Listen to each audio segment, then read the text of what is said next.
It's December 2025, and this is episode 123 of ANTIC, the Atari 8-bit podcast. I am your host, Kay Savitz, and I am here with your other hosts, Brad Arnold Hello, hello. and Randall Kindig. Hey everyone. And we are here to talk about the latest and greatest news and updates in the world of the Atari 8-bit computer, your favorite retro computer. How you guys doing? Great. Great. Getting ready for the holidays. Good. Get, All right, let's get started by talking about what Atari-ish things we've been up to. Who wants to get started? Who's feeling perky? Brad, you're Uh, looking I perky. think Brad should go first. Yeah. okay, all right.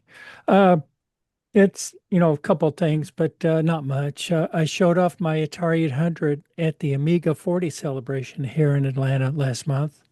And yeah, an Atari 800 at the Amiga 40. Well, think about it. You know, uh, I shouldn't have to explain why, but I will.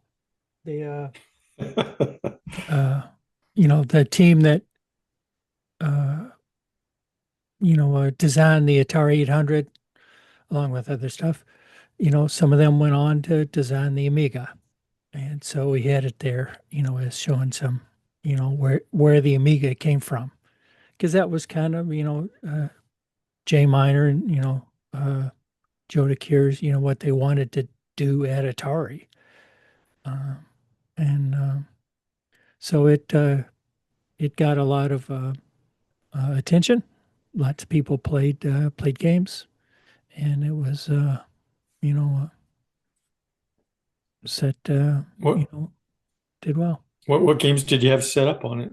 Oh, I had just a whole box of cartridges so people could, put in, the kids. I would try to guess by the age of the kid. Do you want, uh, Pac-Man or Centipede or, something?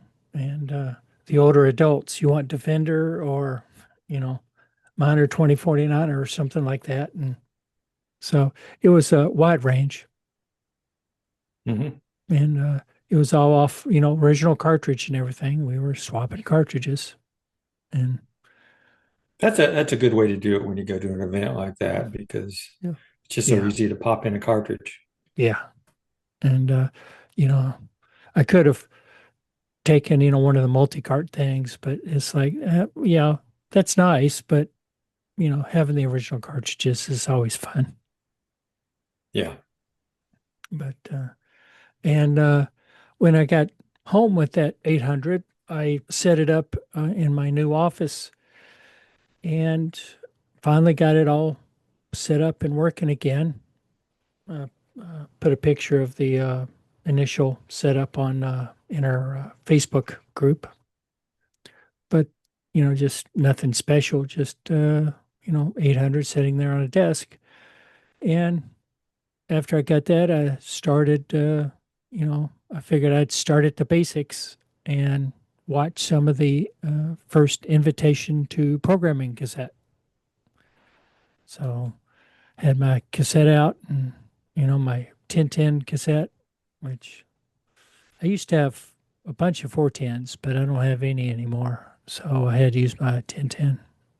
But it works, which is good. Hung in there. Did you learn how to program? So Not yeah. yet. I'm working on it. And but Still I've working on I've it. I've got the invitation though to learn programming. And I do like that cassette. It's uh considering when it came out, in 1979, it was just, in 1979, that was just a wow thing. And so, A multimedia extravaganza. yep.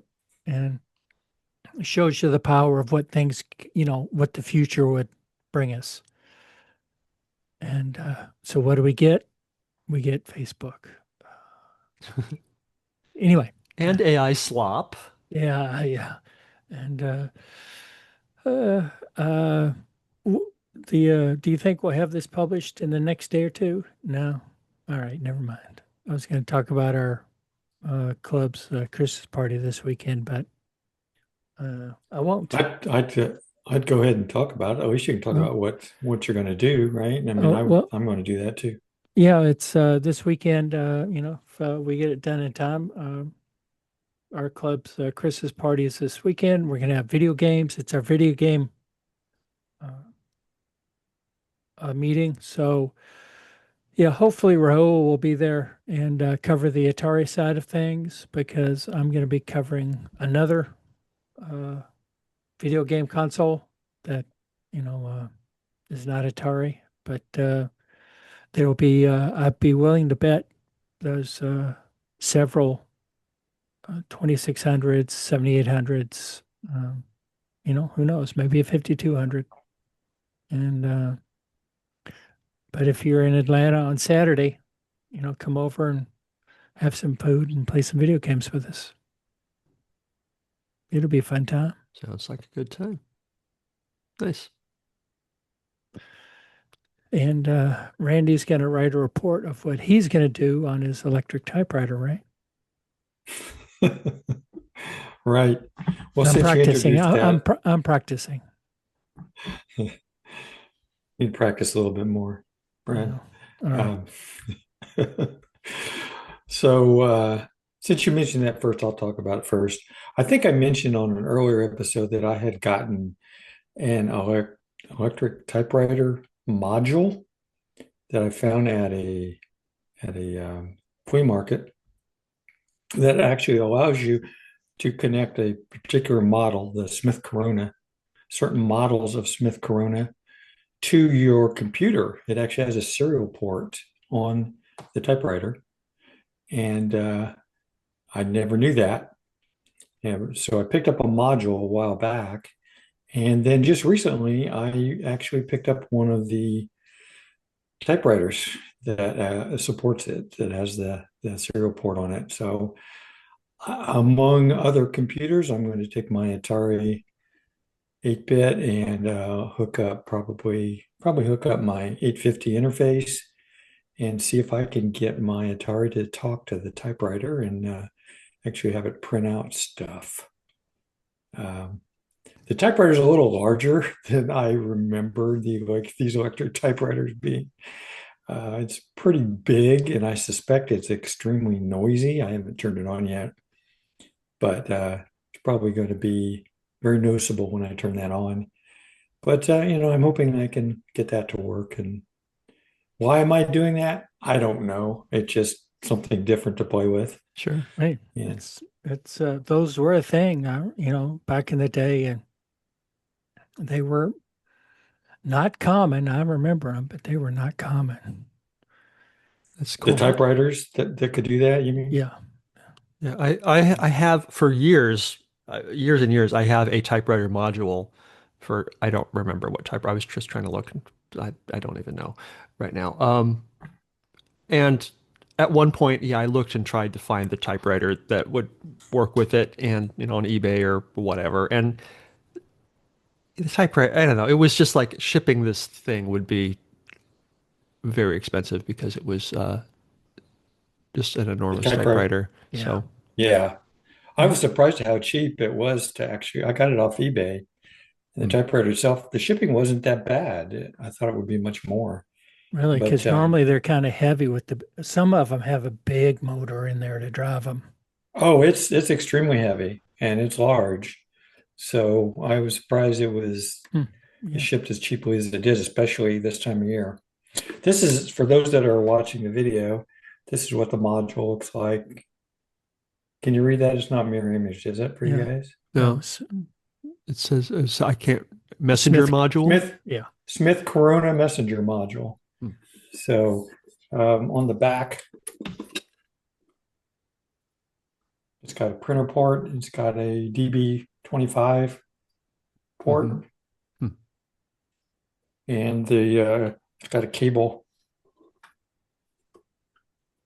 It came with a cable that was for the Coco that I got along with it.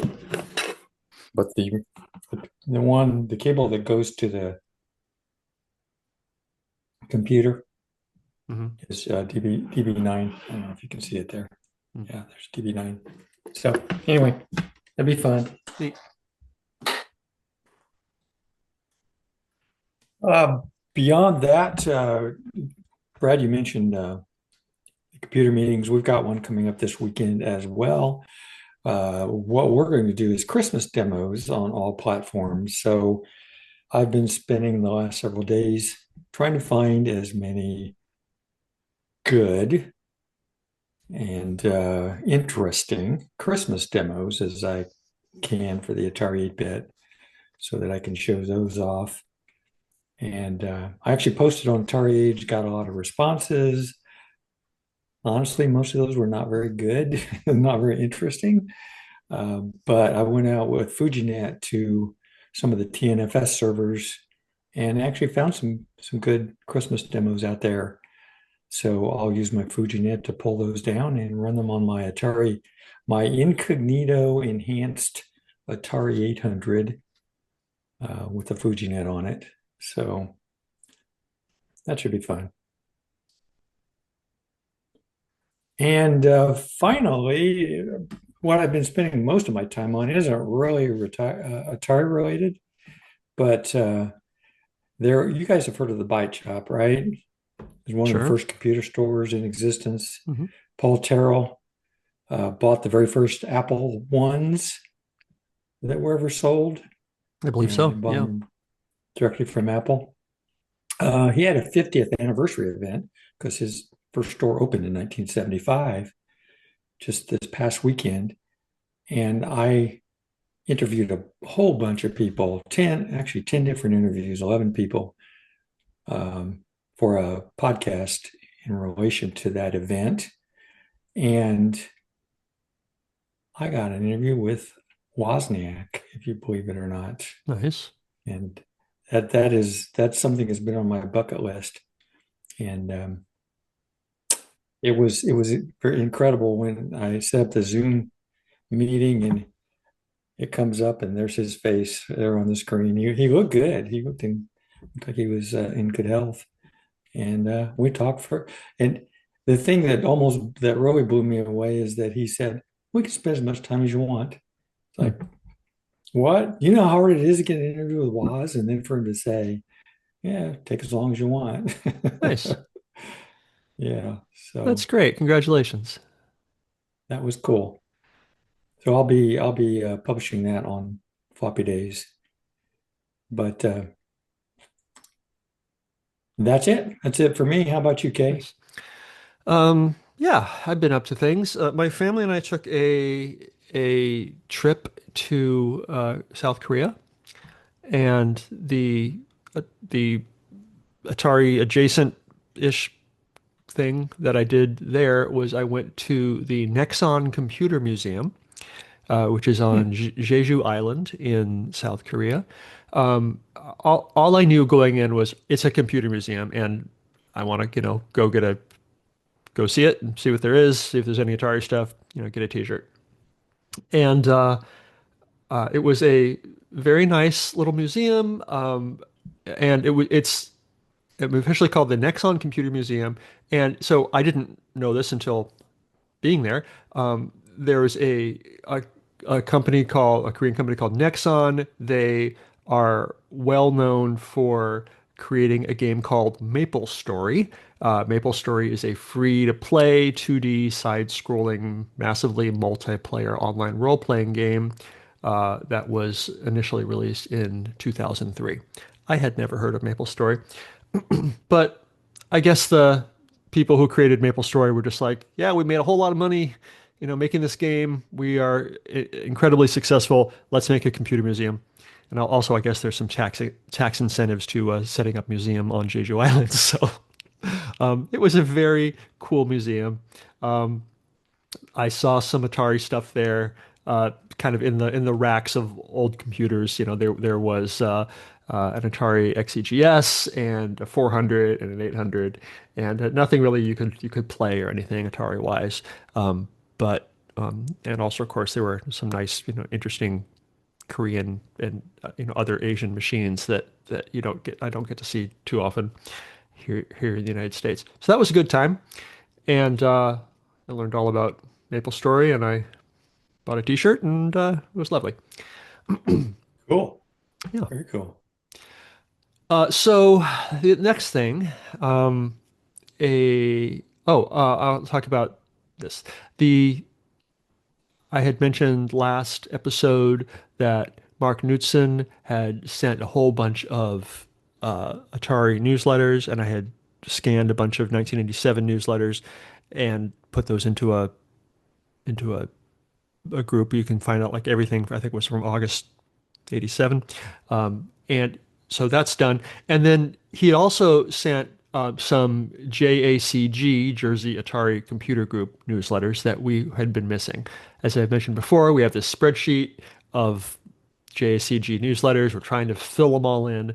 And Mark sent one, two, three, four, five, six, seven new issues and that I scanned. And he sent an eighth issue, which was just a better quality. I just one that we had a scan of, but it wasn't great. So we have now a better version. So he sent these eight issues, and I got them all scanned and added them to Internet Archive and updated the spreadsheet, which any of our listeners are welcome to check and help continue to fill in the gaps.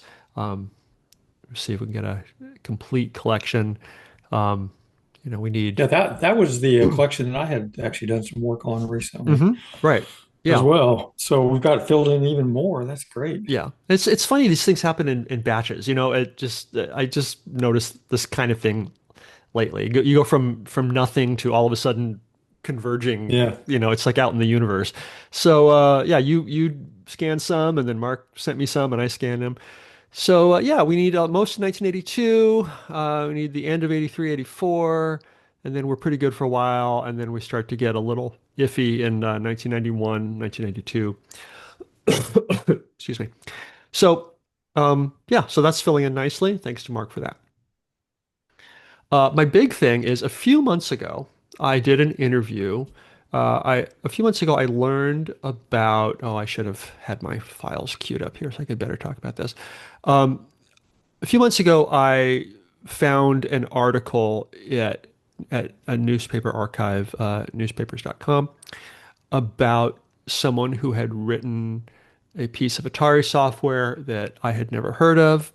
And I started researching it. The man's name was Robert Timms, and he was a pilot, and he did some software for the Atari for doing air navigation, for helping you plot waypoints and do other things regarded to planning a private flight. Take your Cessna or whatever, and go whatever. And so he made some software, and he there were these articles about him because let's see, these articles are written early 1984, so like February 1984.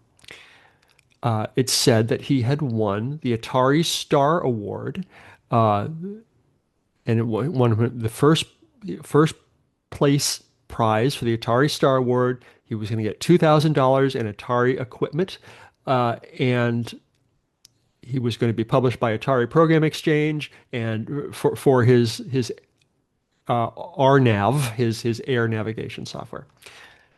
So these articles were interesting, partially because this program was never published by Atari Program Exchange because the last APX catalog was winter 1983. These articles came out in February 1984. I think that Atari was planning the next APX catalog, the next Atari Star Award winners, and then it all fell apart. So this guy wrote the software, he got his prize, and he got written up in all these newspapers, and then it was never published and nobody ever saw it. So I talked to his widow, and she said at the time, well, I think I have stuff in the attic, but they lived in, I'm sorry, they live in Georgia or something. She's like, this was in the summer. She's like, it's too hot. I can't go up into the attic. I'm like, fair enough. So I did an interview with his friend and business partner, which I still have to edit and publish. I hope to do that this month. And that was a great interview. And recently, it was just after Thanksgiving, I wrote back to the widow and was like, hey, have you made it up to the attic? And she's like, I did. I went up to the attic. I could not find the disks, the software for this, but I did find the manuals. And she sent me a stack of manuals for this program. Mr. Timms originally made the program for the it's a machine you have written about, you have talked about in floppy days, the HP 41C calculator. Yeah, handheld programmable calculator. Yeah. So the original version of this RNAV program was for the HP 41C. And so we have the manuals uh, and all the code for that because his manuals included all of the code which you could tap into your calculator. And then after that, he made a version for the Atari 8-bit. And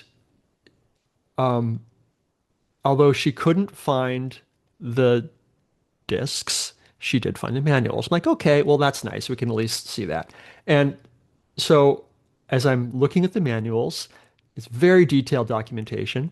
And one of the manuals was the entire printed out source code for his use.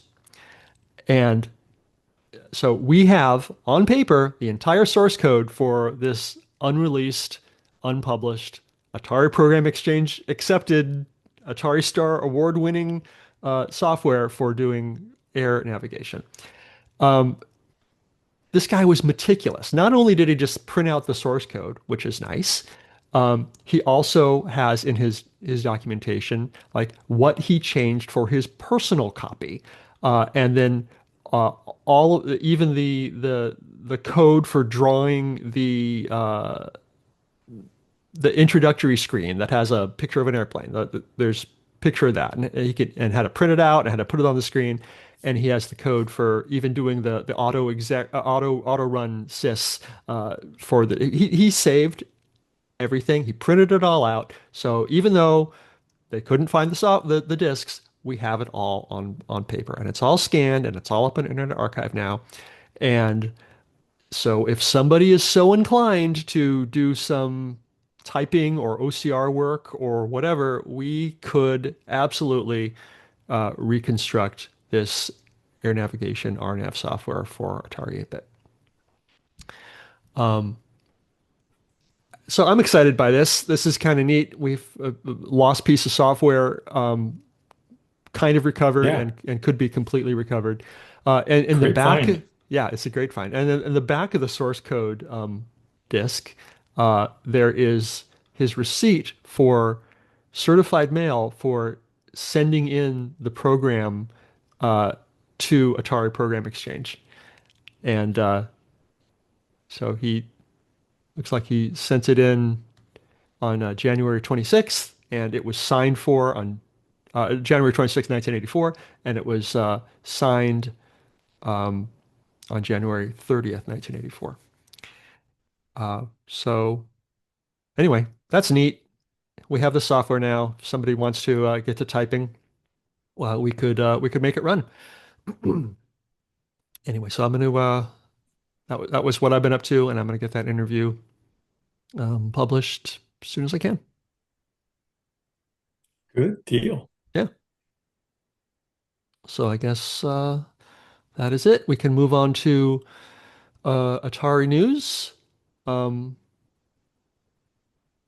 and it looks like I have the first one of that. I noticed that there is a new FujiNet game, FujiNet Battleship for Atari 8-bit, now in the FujiNet game lobby.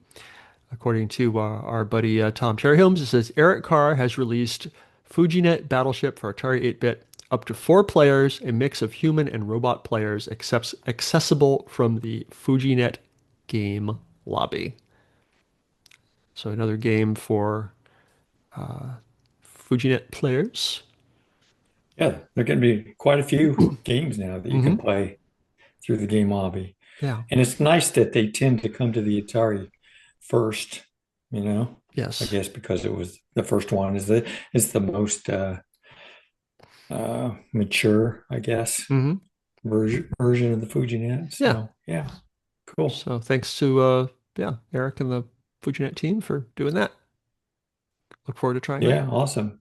I'd love to do that someday. I don't know that I'll ever get to it, but I'd love to write a Oh, multiplayer we game. should do set up a Antic. The three of us should play some An Battleship anti or game? whatever, an Antic game. Yeah, and three Uh, maybe three of us plus Tom or something.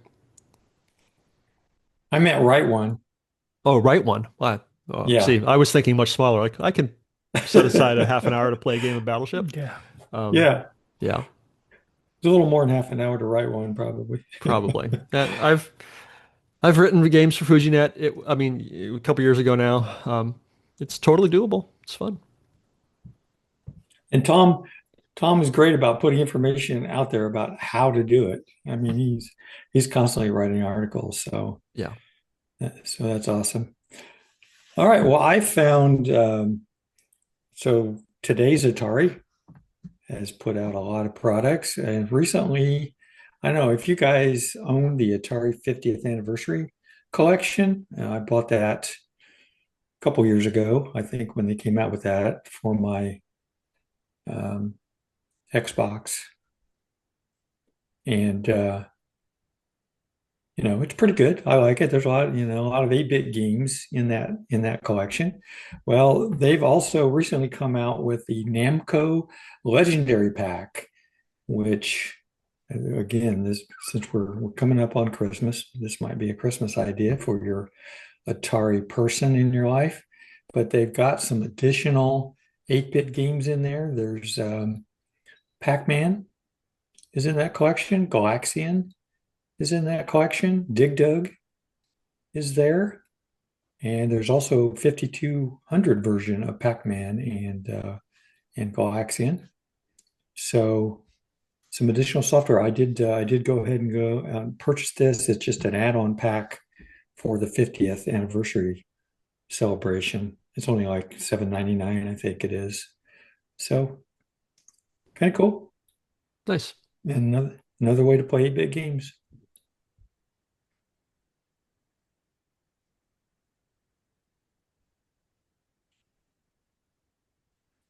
Okay. What's next? FujiNet PC build for Mac.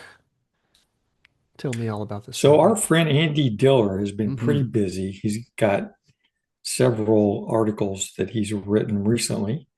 I think Brad's going to talk about one next, but in this first one, he uh, he went out there and just to make it easier for everybody, he went ahead and built the FujiNet PC for the Macintosh so that you can, and he's got instructions on how you can install it, and you don't have to do all the work yourself to get FujiNet PC out there. So when you want to run FujiNet emulation using Altera or Atari Intermac X or whatever, there you go. You'll be able to use this FujiNet PC that he's built. I say I was just like, Which, but I already had FujiNet the running on my computer, but yeah, I guess I had to make it myself, you had right? to, Yeah. right. Right. Yeah. I see. There's a lot of work you had to do yourself, and Yeah. he's reduced that workload Beautiful. to get it set up. So this is the actual FujiNet emulator uh, kind of back end that, yeah, does the Yep. job of the FujiNet hardware. Nice. Beautiful. What about you, Brad? What do you got?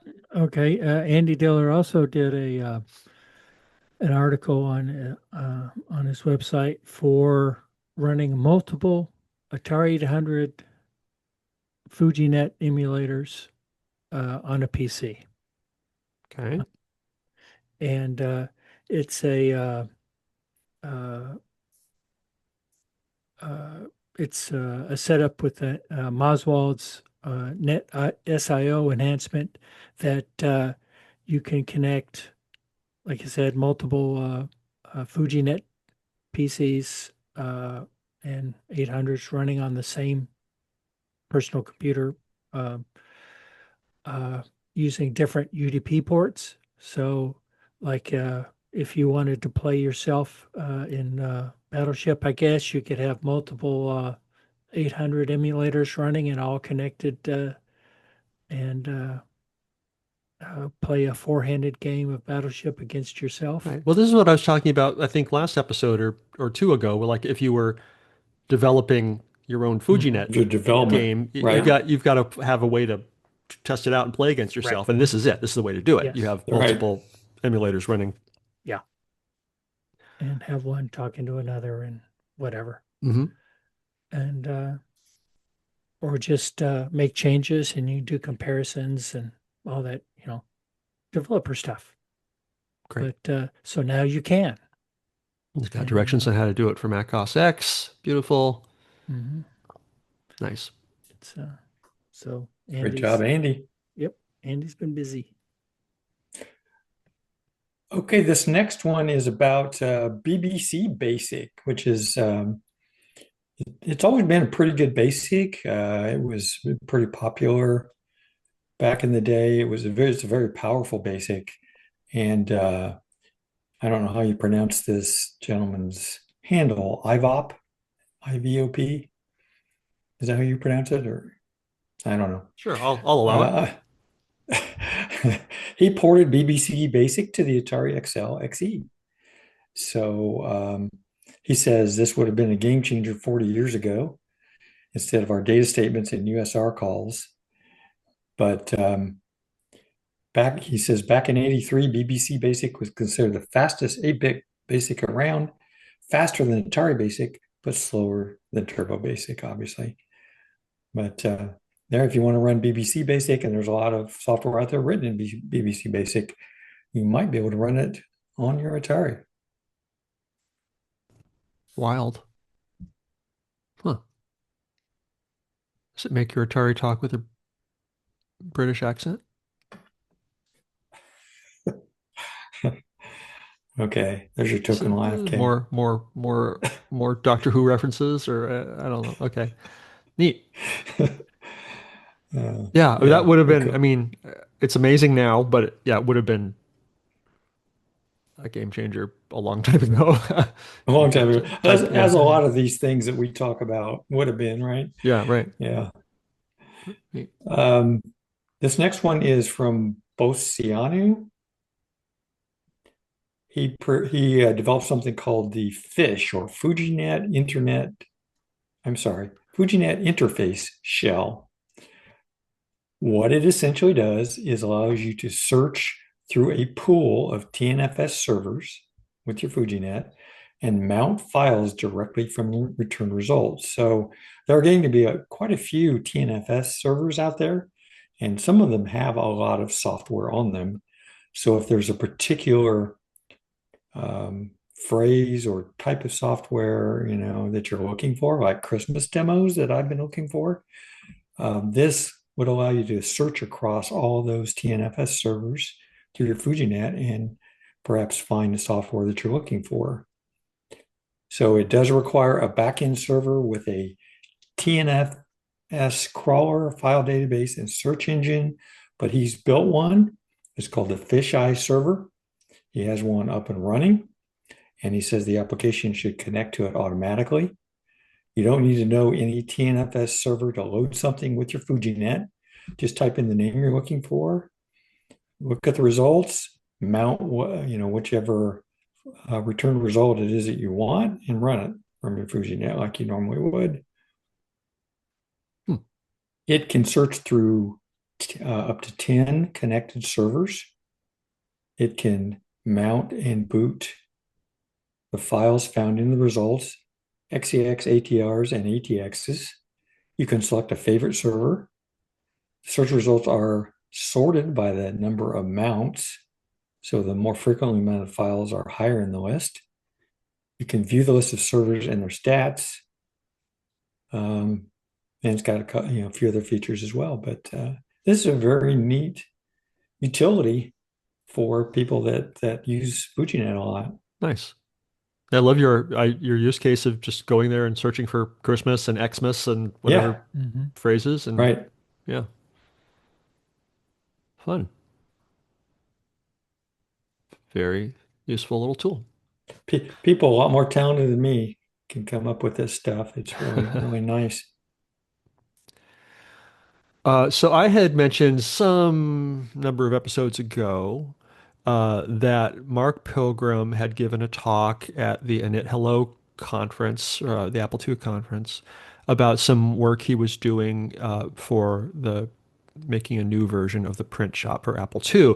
And in his run up to doing that, he and I discovered that the file format uh, for graphics and fonts for the Atari 8-bit version were very closely compatible with the Apple version, and that Broderbund had released some graphics packs for the Apple II that were never released for the Atari 8-bit, and I said it would have been possible now with the information that Mark had discovered to take these Apple graphics and convert them to be available on the Atari for the first time.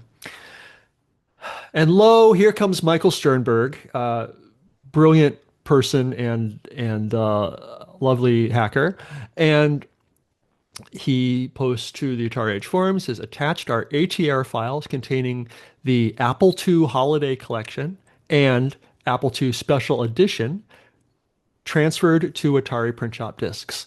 For others listening in, Broderbund never released these two box collections for the Atari. And so he converted them over.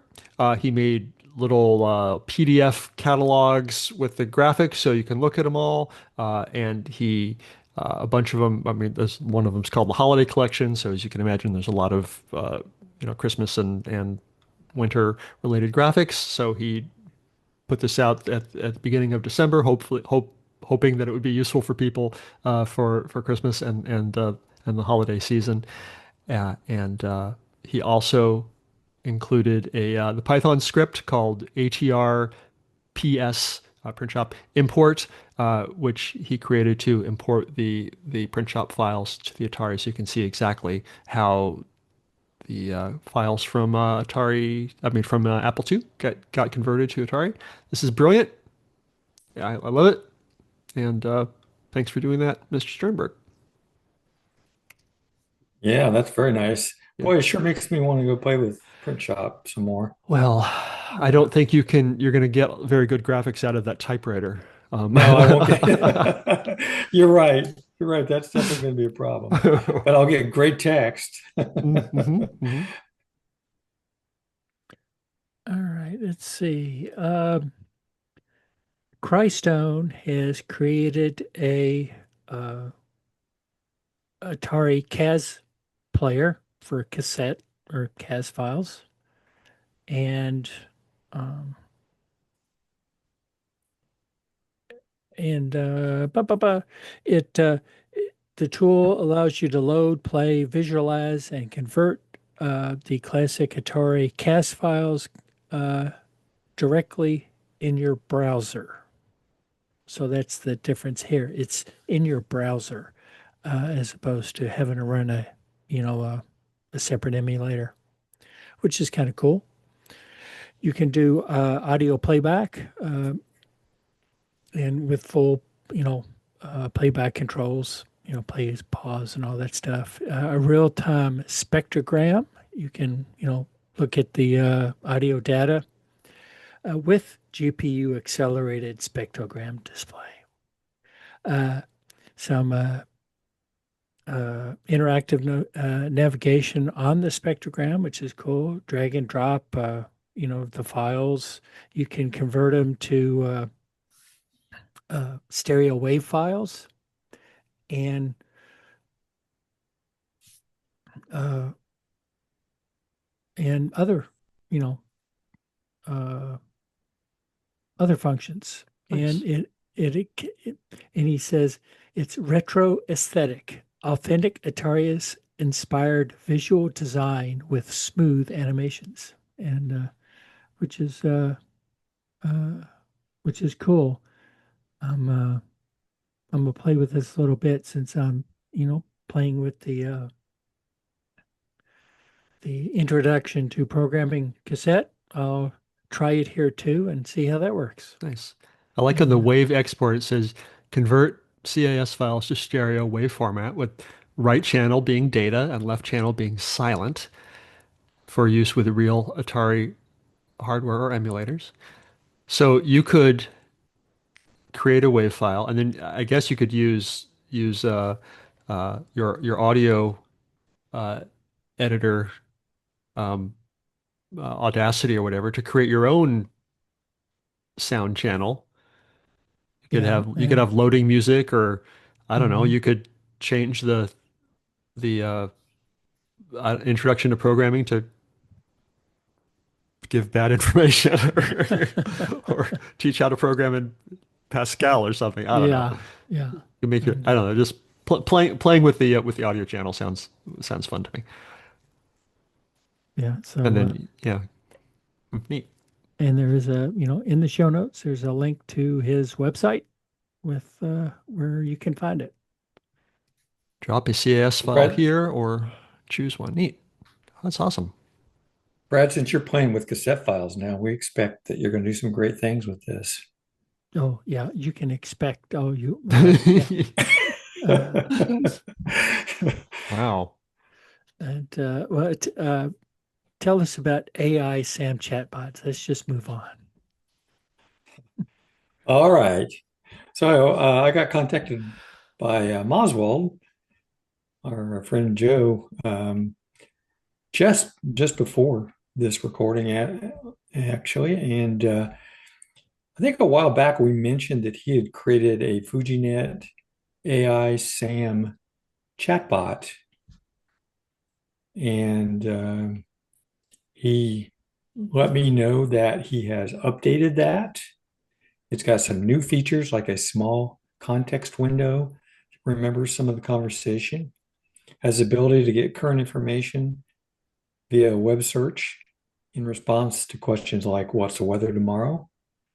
It's basically a novelty chat GPT interface that will run on your Atari.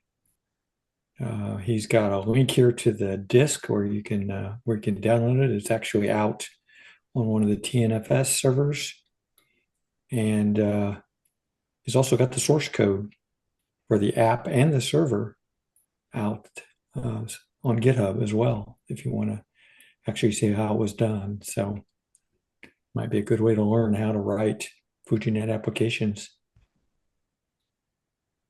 Fun. Very cool. Doing AI on your Atari. Now, you'd be all right with that, wouldn't you, Kay?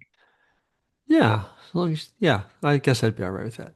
You can play with AI all you want. Just stop churning out garbage and telling me it's gold. Because yeah, I agree with you there. Fun. Okay, moving on to publications. I like our new thing of doing things by topic. I think it's working for me. I don't know how the listener feels about it, but makes more sense to me. Moving on to publications, magazines, and newsletters that are Atari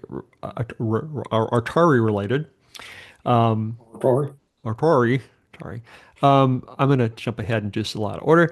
I noticed that AtariProtos.com, which is a website that I love, has a couple of new 8-bit things that I wanted to mention.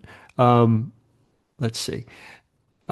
In November, they said it's come to my attention that there are actually 3 different MIDI maze prototypes for Atari 8-bit computers. The MIDI maze page has been updated to include the earliest of these prototypes, which is missing the highest level of AI, nasty, and some of the built-in mazes.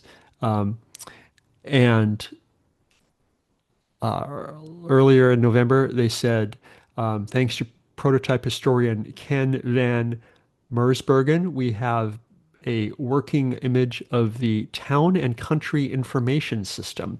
This program was one of Atari's attempts to expand outside the realm of video games and turn the Atari 8-bit line into a general-purpose computer. The Town and Country Information System is a mall information kiosk program which which displayed the location of various shops and amenities in the Town and Country Mall, where while the mall may no longer exist, thanks to the efforts of Ken, the information kiosk program lives on.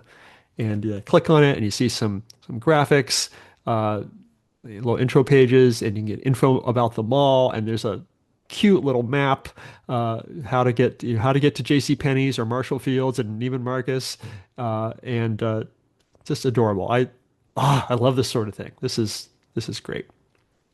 And now I'm wondering if Atari Protos needs to do a write-up about the RNAV thing, because I mean, officially it wasn't Mhm. released, so I guess it's a prototype. Um, anyway, so that is Kate, that's that. Kate, did you see? I put some additional information Mm-mm. in the show notes too about the mini maze thing because there was some information about actually they've KR0TKI is the Mm-hmm. handle. He discovered that by looking at the cartridge ROMs that there was a way that you could load custom disks or custom mazes Hmm. off of disk when you're running mini maze. So rather than being content with whatever mazes they had on the disk, Mm-hmm. you could actually create your own and load them in. Hmm. And I thought that was pretty cool. I never knew that you could create your own mazes Nice. and No, then neither did actually I. run those. Huh. Uh, you can create a .maze file. He's got some information here. There's actually an Atari Age um, thread about this. Tells you how you actually create your maze Why do you read it? file. That's super interesting. Good. I think you should read Yeah, that. he says again by looking at the cartridge ROM, he found out that you could load these. You could load them from disk. Uh, when navigating the main menu with a joystick, you enter the load menu, which shows a select maze menu with a list of built-in mazes. But you can also use the start, select, and option keys to navigate the menu. And if you use the load menu by pressing start instead of the trigger, an additional menu appears that allows you to choose loading mazes from cartridge or from disk. You can select disk, display a list of all .maze MAZ files on a diskette from which you can load a desired one. The MAZ file is a ASCII text file with each row ending with an EOL character. And then there's a bunch more information there, more details about how you build a .maze file. Nice.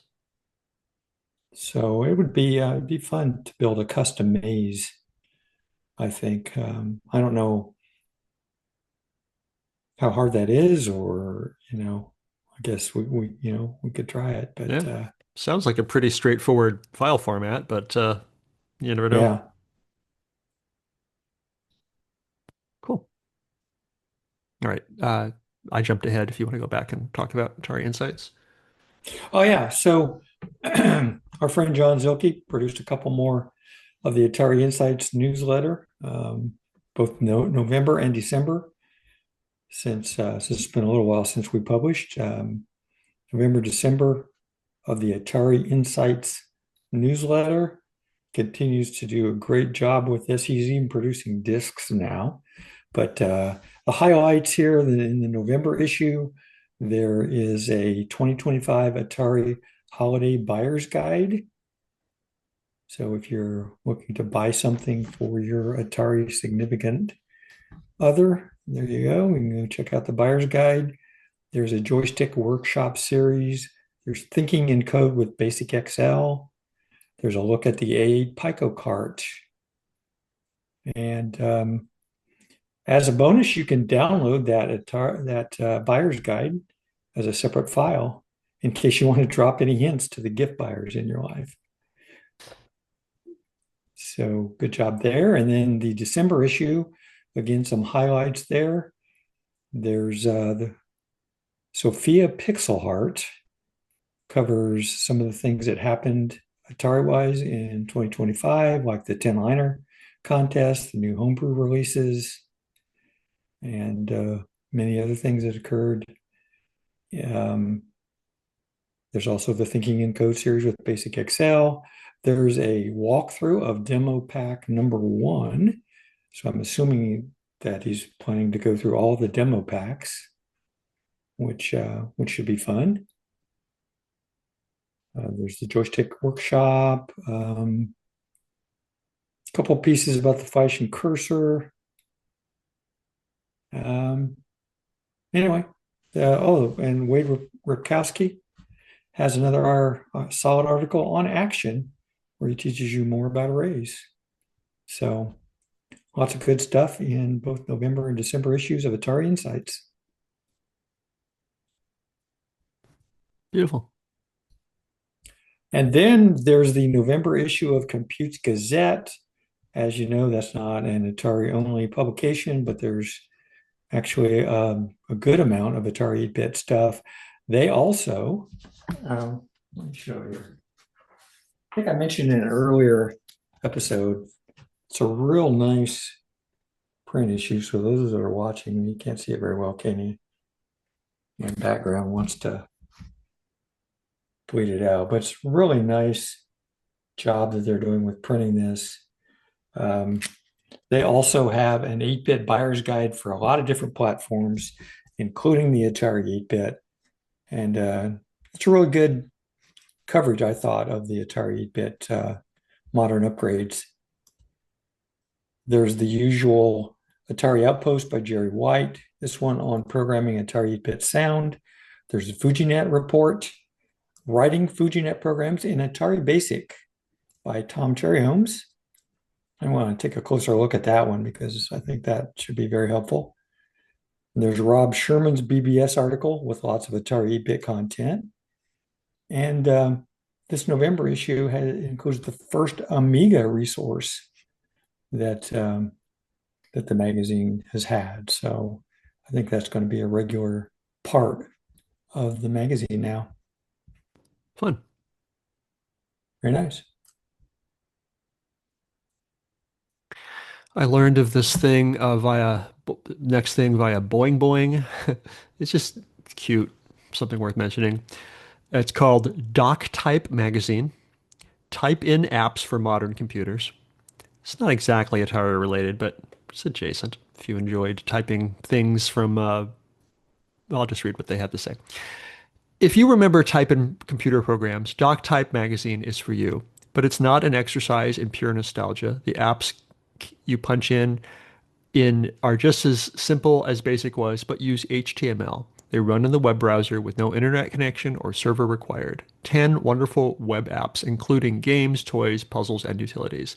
No coding needed when you type. And for your $10 magazine, you get a printed magazine with a glossy cover and 10 printed listings of web pages on the inside, accompanied by illustrations and info. Fact, I don't understand. It's a magazine of HTML source code? Answer, yes. You type it in and then you get to play the games. And then one of the questions is, can I cheat and get a PDF instead? Answer, no. So this is people who want some old school type in and typos and learning by typing. You can do that with DocType magazine. Cute idea. I don't think I will be buying it. I don't. I think it's a one-off, but I don't think something that I personally need in my life. But I love I love that it exists. Yeah, yeah. Somebody who really enjoyed typing them in the old days, I guess. Yeah, I was never that big a fan. it's giving typing in from 101 basic computer games or Compute Magazine or something. It's a great idea. And finally, I saw an article at timeextension.com called "It May Be the First Video Game About the Beatles." Before Rock Band, there was Beat the Beatles, and it is an article about a program for the Atari 8-bit called Beat the Beatles, which I feel like we've talked about before, but I couldn't find it in the show notes. But so the programmers had a love for the Fab Four and decided to make a little game for the Atari 8-bit. It basically a trivia game about um, about the Beatles that you could play on the Atari 8-bit. I don't. Anyway, so Atari 8-bit love in mainstream gaming publication. Beat the Beatles. Do you guys remember talking about this before? Beat the Beatles? I don't No? remember it, Okay. but Maybe. that Yeah. doesn't mean we didn't. Well, yeah. Anyway, so that was that. Next section, new and updated hardware. Do you want to talk about the first thing, Randy? Yeah, so the first thing is what the gentleman Sean Johnson created something he's calling a tech keyboard for the XL and XE, and basically he created this to save on Mylar wear and tear during repair testing. But it's kind of a cool looking keyboard. It's a keyboard that can be used on all 8-bit Ataris, built specifically for diagnostics of systems. That way you can ensure the onboard chips are happy and not cause unnecessary harm to the keyboard mylar by installing and removing it frequently. Yeah, those things are pretty easy to break and damage if you remove them a lot. So you reduce the size to allow the base to be printed on standard 3D printers. And he said it'll be released after testing for whoever would like them. He's also making a 400/800 adapter, so it will actually work on all of the Atari 8-bits. Cool Nice. idea. Neat. Um, all right. I find this frustrating, or this is your RM 800 XL update. Um, I find this frustrating. They posted a video to YouTube of the RM 800 XL loading a game from cassette. And I want this to be real, but it's so sus, guys. They couldn't. I didn't like that video. That That video was video is weird that video because is weird. So they show the game loading from cassette. So it's like a 3 or 4 minute video because you're just waiting for something to load. They barely show the computer at the all. computer doesn't get shown. No, they Yeah, show it the does not get cassette shown at all. drive, which, Atari cassette drive loading. They show the Right. screen. And when they show the computer, first of all the keys are like literally the keycaps are like Are handwritten. written on. Yeah, it's like Yeah. someone like wrote on like QWER like bad handwriting. So fine, but I mean, I want to know is this machine real? Can you is it a real thing? And it was like it would be like showing a video for the new whatever, the new Porsche or something, but not actually showing the car, just like showing like a tire or something the entire time. I found it just suspect. I just didn't believe it, and it just So, Kate, makes me did you mad. see the other videos that were No, produced though? no, I didn't know about them or I was just so mad about the first one that Yeah, I. that was the first one I saw because I saw your link, and it's like, yeah, that one is. I understand why you didn't like that one, but there were three others out there as well. Uh-huh. And there was one where they showed the computer running Pac-Man from cartridge, but they Right. showed the computer a lot in that one, and you actually get a pretty good view of the computer, and you can tell it's a 3D printed case, but it looks pretty good. Okay, but And it's not. So okay, they show the thing with the. I actually have seen this one. The Pac-Man cartridge is in there. Um, Mhm. they turn it on. I'm watching it again. Okay, maybe it's an audio sync problem, but they turn it on. The music starts too early, and it doesn't show when you put the Pac-Man cartridge into a real Atari, it starts with a intro screen that says Pac-Man, copyright Atari. This doesn't do that. This goes straight to the game. This is edited or it's a lie because that's not how the cartridge runs. Hmm. It goes straight into the game, which is I I didn't pick up on that when yeah. I watched it. So Yeah. uh, I don't believe that one either. What's this And then next? there were two others where they actually showed the software that they are supposedly building into this Uh-huh. machine Right. that allows you to pick a game off of SD card or change the options, Okay. on the machine itself. So all you're seeing is software, basically. Uh-huh. Okay. Well, sure. I haven't seen that. I'm sure it's lovely. But anyway, I find this so intriguing, but also it makes me mad. Just either this whole thing's a big lie or they're just really bad at marketing. I don't know. I think the latter is definitely true. Now, I'm not sure about the former. I guess we'll find out someday, maybe. I don't Yeah. know. All right. Lovely. Um, so this last one, I'm confused about this last one, and I don't. I was excited by it, but now I'm just confused. So I'm just going to put it out there, and maybe there's one or you or one of our listeners are better informed. An Amiga clone is coming? Question mark. And it's called the A1200. It is a going to be a full-sized, um, not mini, Amiga 1200 clone. Mhm. 25 Mm. classic built-in games, includes a mouse and gamepad, looks beautiful. It's done by the Playtronics, sorry, PlayOn, the company that has done the the Mini 400 Mini and this the C64 and 64 and the Spectrum. So and it's listed. This thing is listed on Amazon as pre-order for $190. It'll be available June 26, 2026. So neat. That was going to be that. I was going to mention that, Nabil. However, in the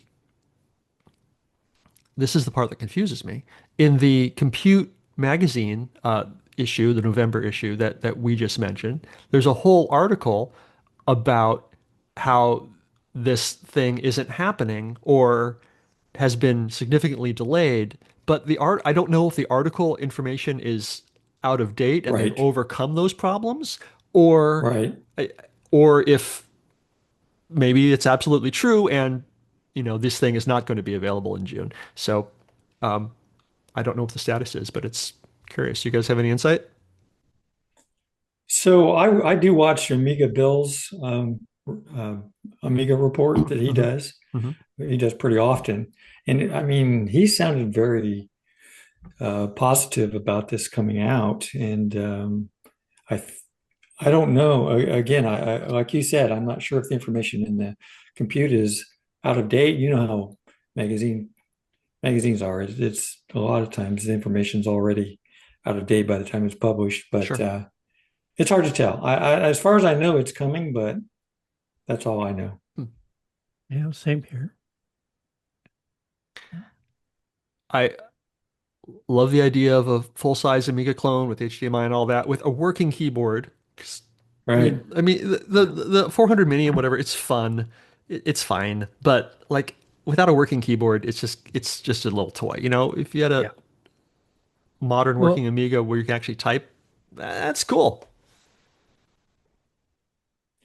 mentioning that, Hmm. you can go right now, you can go out to Atari's site and buy the Mini 400 with four joysticks included.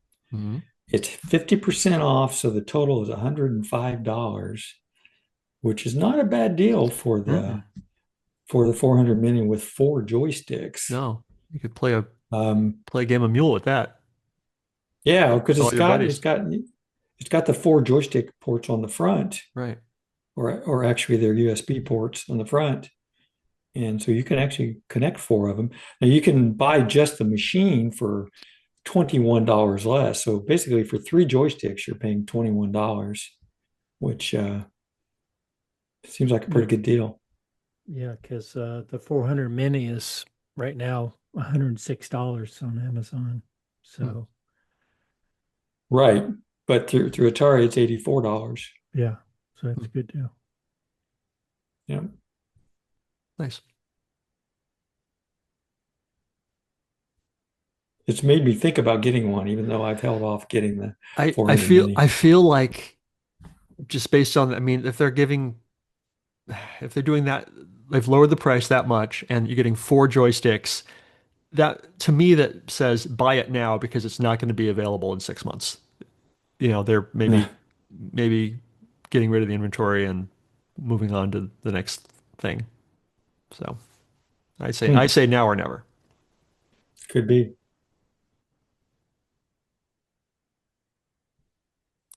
Contests. Contest. So in the last episode, we mentioned the ABAC software contest for 2025 and that there were 13 entries. And I, I actually don't recall if we talked about, what order they were in, but Zero Page Homebrew created a video where they played all 13 entries. Well, they played 10 of the 13 entries. I guess three of them they were unable to get the actual digital copy of, but they went through all of them and talked about each one and played most of them. So it's a good way for you to take a look at all of the new software that's out there as a result of the software contest. Der Schranker 4 is the one that won. Witch What Shift, did you Hard call me? Snake, Kobo. uh, and yeah, anyway, there's a lot of good software out there to take a look at and take a look at the video. I'm not Nice. going to go through any detail here because I think we went through it before. Yeah. Love that he created the video so you can just see him without having to figure it Yeah. all out. That's great. Brad. And on in November on 20 through 23rd, you could have, and some of you probably did go to Silly Venture in Poland because it was just held. And there is a video of the, let's see, it's called We Like to Party. Yeah, it's the video of one of their demos. And so that's in the show notes. And you can go to their full website. It's in the show notes too. But it was the silly ventures are always well attended and big big deals. So and Yeah, this this would demo appear, is They produced adorable. some nice, This demo's yeah, nice adorable. demos. Yeah, it is, isn't it? It's in the 16 kilobit or kilobyte entry, so fairly small size. Yeah, and there's a bunch of them when you go to the full list. There's a bunch of, although a lot of those are ST also, but there's a bunch. So lots of demos to enjoy, even from the 2600. nice. And if you want to help Randy out by creating a Christmas Demo. themed Atari demo, you can do that and perhaps enter the Vintage Computer Christmas Challenge 2025, um, which this year the main challenge theme is uh, uh, snowflake, I guess. Um, and this is the chat on the Atari Age forums, and you can post your little demo that you create. It's not Atari only. Uh, you can do it for any other computer, I believe. And just cute little holiday challenge. Make a little demo. Smallest size possible, it Smallest says. size That's possible, that's any computer, any language. As I said, Snowflake. This year, the Snowflake composed out of several characters. Um, make the smallest program you can. Shortest size of the following provided sizes is for the final original ranking: source code, file size, and executed code size. And there's a wild category for just going crazy, being creative, and breaking the rules, doing your own thing. yeah. It says the snowflake's composed of several characters, but the only character can be a star. So, Well, so you have a big snowflake made out of tiny snowflakes, stars, yeah, exactly, and exactly. those stars are probably made out of even smaller stars. It's full of stars. Oh my Going God. My God, it's full of stars. Okay. Um, and upcoming computer shows. Brad, tell us about a computer show. There's a lot of computer shows coming next year. Mm-hmm. First one we have is January 24 and 25 in Montreal, Canada, the Vintage Computer Festival, Montreal. And I don't speak French, so I'm not going to try to pronounce it but it's in Quebec. Fun. Then the Uh, Vintage Electronics Expo is the next weekend at the Oakland Expo Center in Waterford, Michigan. then the Vintage Computer Festival SoCal, which is February 14th and 15th, 2026 in Orange, California. The Indie Classic Computer and Video Game Expo, March 20th through the 22nd at the Wyndham Indianapolis Airport Hotel in Indianapolis. And VCF East, April 17 through 19 at the InfoAge Science and History Museum in Wall, New Jersey. Isn't somebody going to that one? I No? think Randy and I are both going to be there, right? Okay. Yeah. Yeah. That's the plan. We're going to fight it out. All right. Midwest Gaming Classic, April 24th through 26th in Milwaukee, Wisconsin. VCF Southwest, May 29th through the 31st at the Westin Dallas Fort Worth Airport. Retrofest 2026, which is May 30 through 31 at the Steam Museum of the Great Western Railway in Swindon, UK. That would be kind of interesting. Having old computers in a steam museum, railway museum. Mm. And Southern Fried Gaming Expo, July 31st through August 2nd in Atlanta, Georgia. that's also Vintage Computer Festival Southeast. Great. And Fujiyama, August 26th through the 30th in Langenfeld, Germany. Beautiful. It just looks like Portland Retro Gaming Expo has not been announced yet for next year. So can't tell you about that. Okay, now YouTube videos. Randy, have you been wasting your time watching YouTube again? I have. I just can't help Let's say myself. I hope so. There's always a lot of stuff out there for the Atari 8-bit. I was going to say good stuff, but then I decided just to say there's a lot of stuff. Yeah. Um, but there is some good stuff. Flash Jazz Cat always has some great videos. He's got one he entitled, it's a long title, Immaculate NOS. Atari 600XL gets a Pokémax 4, VBXE, and Ultimate 1 megabyte. I don't think there's anything more I need to say about that. The title kind of says it all. But if you want to know how to do it, just watch Flash Jazz Cat's video. Sayaka's Digital Attic has one entitled My Mom Bought an 800 XL, Atari 800 XL Can I Fix It that has a lot of views. Um, I think it's unusual to have fix-it videos out there by members of the fairer sex. So I think it's great. I think she does a good job with these. There is the Atari XL first AI shooter from Atari Bits Forever put this out there, but it is the first Atari shooter game written entirely by Gemini 3 Pro AI with the help of Nosti from Poland.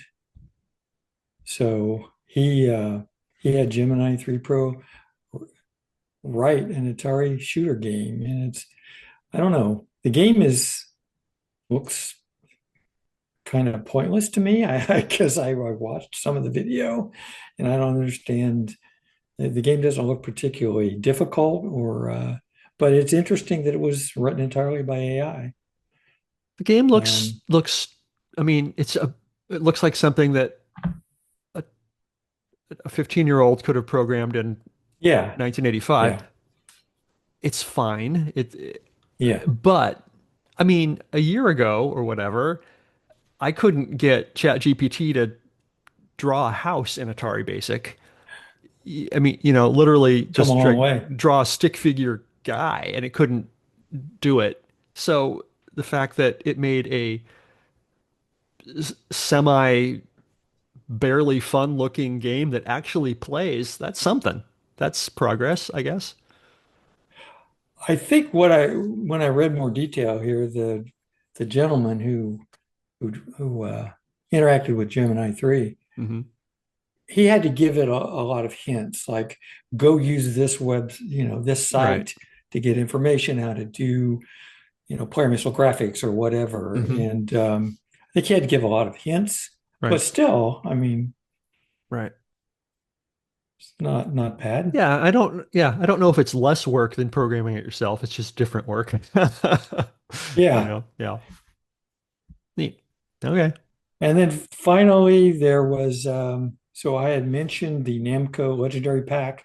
So there's a video out there that shows the Galaxian 800 game that's part of that pack Hmm. and put out there by Atari. And that's it for YouTube videos this month. Nice. Um, all right, I took some time and looked to see what was going on archive.org and found a few things. Our my new favorite scanner, Ted Scretchy, has done a few more newsletters. He has continued with a couple more of XIO3 Garden City Atari Computer Enthusiast newsletters. We've got February 95 and March, April 95. And they also scanned the July 1989 Van Atari newsletter, um, which is I used to know what this was. Um, Publication of the Atari Users Group of Vancouver, BC. It's a nice little 12-page newsletter with it's worth checking out. So thank you for continuing with that, Mr. Ted. And Retro Archive uh, has been doing a lot of interesting scans of especially international Atari related publications and catalogs. Bunch of them in German. One of them is uh, an accompanying booklet for the East German school radio broadcast in the spring of 1989. Um, I think this is Das Computer Magazine. Uh, and according to the Translate website, it says this is not a course in machine programming that would require the use of an assembler, which is not generally available. Therefore, the basic principles are explained here using direct coding via tables. This is, of course, only feasible for very small programs. Nonetheless, it should illustrate the principle of machine programming. So, East Germany, 1989. Uh, let's try to teach uh, machine language programming like without the use of an assembler. Holy cow. Um, anyway, as far that's what it is as far as I can tell. Um, seems very interesting. So that's just among the delight of interesting catalogs and things that RetroArchive has scanned recently. They're all worth checking out. We've got some German, you know, software catalogs and things like that. So a lot of fun. And also, I checked out GitHub, only found a couple of things Atari 8-bit related on GitHub. I'll mention real quickly. One is, okay, I'm telling you everything I know about this. I don't understand this at all. It's called 8-bit Workshop-MCP, Headless Atari 800 Emulator MCP Server. This package exposes the Atari 8-bit emulator controls from the 8-bit Workshop WebSocket bridge as a model context protocol server over standard I/O. It mirrors the RPC methods from the in-browser bridge as MCP tools. Is this interesting? I don't know. What does it do? I have Whoa. no idea. Whoa. I understand those are all English words, but you put them together and that went way over my head. Uh-huh. Yeah. Um, So it's new. It was all uploaded last week. It does something, and I hope you enjoy it. And the the other thing I do understand a little bit more. This other one is called Ex Monka Atari. It says re-implementation of the concept of my card game for Atari 8-bit computers. It was uploaded a couple weeks ago, and it seems to be in BASIC. There's a screenshot of a little a queen or a princess or something and some sort of bull, some sort of animal, and maybe it's a card game. There's little hearts and cards, and I have no idea. But it looks like some sort of game someone's making in BASIC. So yeah, I understand this only slightly more than the than the other thing I just mentioned. But anyway, so that's what I found. Great. That first one seems to be associated with the 8-bit workshop in some manner. You're familiar with the 8-bit workshop, right? That It's allows the you to you can write fast basic programs in your browser and then actually run them in an Mhm. emulator. Yeah. So it seems to be tied to that in some way. I'm not sure. Anyway, sorry. I just Maybe the creator can explain it to us or someone can. Okay, so that's that. And now finally, we are moving into listener feedback. Um, who wants to read Bill's letter? All right. Bill Kendrick sent us an email and he says, "Hi, Antic Crew. Joe DeCure recently spoke at the Portland Retro Gaming Expo, PRGE, about the class he's been teaching at the University of Washington, where his students are making games for the Atari 8-bit. One of his students, Hunter Patchett, presented with him. The team he was on created their own implementation of the 1977 Key Games, or Atari, arcade game Superbug for the 8 bits. PRGE's YouTube channel has a video of their talk. After watching it, Bill says he got emailing back and forth with Joe, and he shared the PDF of the slides that they had up. And Bill says in it he spotted a link to a video of Game Test Day that the students were part of, and those links are in our show notes. And Bill says, "Isn't that cool? They used a real 1200 XL.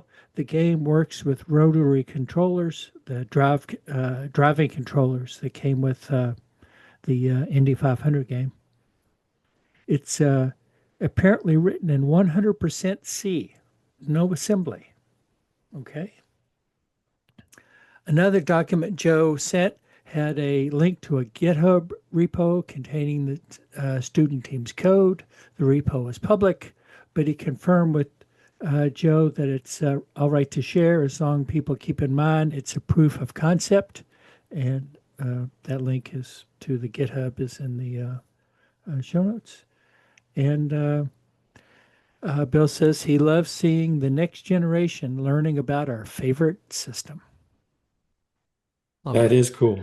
Looking at the GitHub, it says the Superbug Recreation Capstone Project recreated Atari's 1977 arcade game Superbug for the Atari 8-bit computer line, developed in C, using Atari 8-bit libraries, compiled with CC65. The project's goal was to faithfully reimagine Superbug while working under the strict memory, resolution, and performance constraints of the Atari 1200 XL and 800 systems, and emphasized low-level programming and memory management. Lovely. We should talk to these people, shouldn't we, Randy? We should.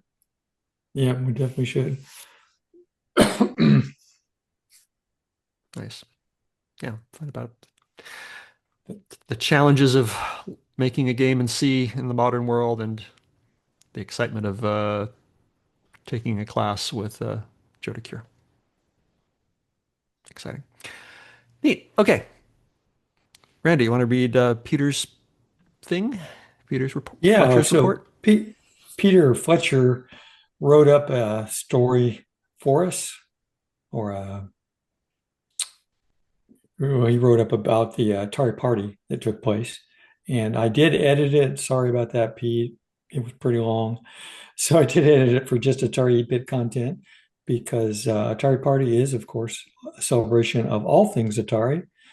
And it took place on November 22nd at the Quakertown train station in Bucks County, Pennsylvania. He says attendees from across the Mid-Atlantic region gathered to honor their shared passion for Atari. Several members of the FujiNet team were present. They engaged attendees with multiplayer games and demos like Five Card Stud, Fujitsu, and Fujilama. Andy Diller presented an impressive preview version of the very first FujiNet real-time multiplayer game Killzone. Jamie Landino and Bill Lang shared a table. Both Bill and Jamie had FujiNet-enabled Atari 8-bits running a variety of games and applications. Jamie had his Atari 400 Mini, and while opinions on its usefulness varied, everyone agreed it was incredibly cute. Jamie also had a couple of Benj Edwards joysticks, foundry joysticks connected to the 800. He says, this may be Atari party, but most years we have a great group of Commodore enthusiasts attending as well, which I wasn't aware of. Todd George, who used to host the Chicken Lips radio podcast, lives a few minutes from the train station and joined us for the party. 3 members of the Westchester Amiga user group were present, each showing their equipment. Since the event's located in the town where Pete lives, he says he was able to bring quite a bit of stuff. He had an Atari XEGS running light gun games, and that Crossbow was the most popular. Andy Diller is exploring the possibility of hosting a summer version of Atari Party and is seeking feedback on its potential popularity. I believe it sounds fantastic, says Pete, and if any of you or your listeners are interested in participating, please reach out to Andy. All in all, we had a great party with lots of old and new Atari friends. Stay Atari, everyone. Thanks, Peter, for the write-up. We appreciate that. Sounds like it was a good time. So another retro computing thing in a train station. Weren't we talking about that earlier? Like very Oh, a steampunk. Steam museum. Yeah, Steam Museum, right. Yeah. Yeah. Very we we have to get goggles now and Yeah. walk around like steampunk Yeah. people. Is that our new thing? All right. All right. I guess that is our show. Thank you for listening. I'm going to wrap this up quickly because poor Brad's got to get back to work. Yeah. Um, please provide feedback. We love hearing about your memories of the Atari 8-bits that you want to share. Want to hear if you're working on a project involving an Atari computer, programming, or just playing games, or getting on the high score table. That whatever you're up to, let us know. Um, you can contact us via email at Randy. Antic at AtariPodcast.com. Or now apparently on Blue Sky. At ataripodcast.bsky.social. You just created that, right, Randy? Did you do that? I did. I Wow. did. All right. Good for you. Our website with show notes and links to everything we've talked about is at www.ataripodcast.com. We're also at Facebook and on Discord, and you can find us at those places with your mad search skills, I'm sure.